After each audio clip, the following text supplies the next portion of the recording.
I was really lucky to read the book Flow by Mihai Csikszentmihalyi early on in my Nice. career. The pronunciations. Do you know what? I had to practice that with AI over the last few days because I knew I was going to cite him, and I butchered his name several times. So AI taught me how to pronounce that, at least somewhat correctly.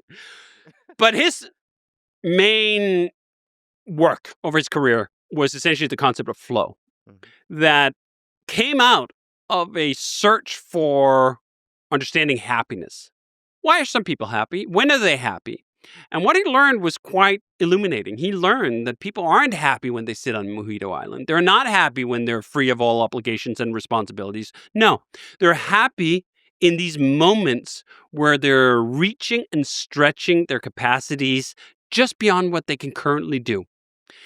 In those moments of flow, they can forget time and space.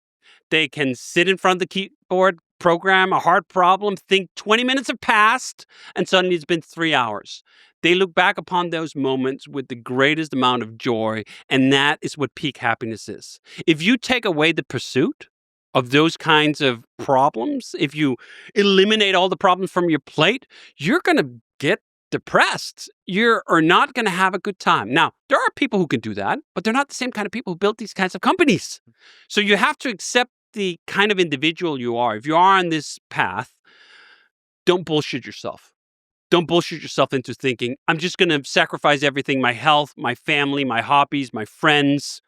But in 10 years, I'm going to make it all up.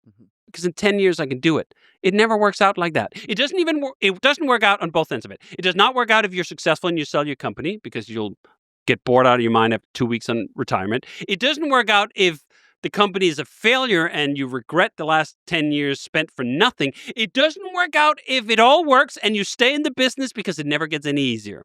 So you're going to fail on all metrics if you just go, there's only work and nothing else. And I didn't want that. I wanted the happiness of flow. I understood that insight was true, but I wanted to do it in a way where I could sustain the journey for 40 or 50 years.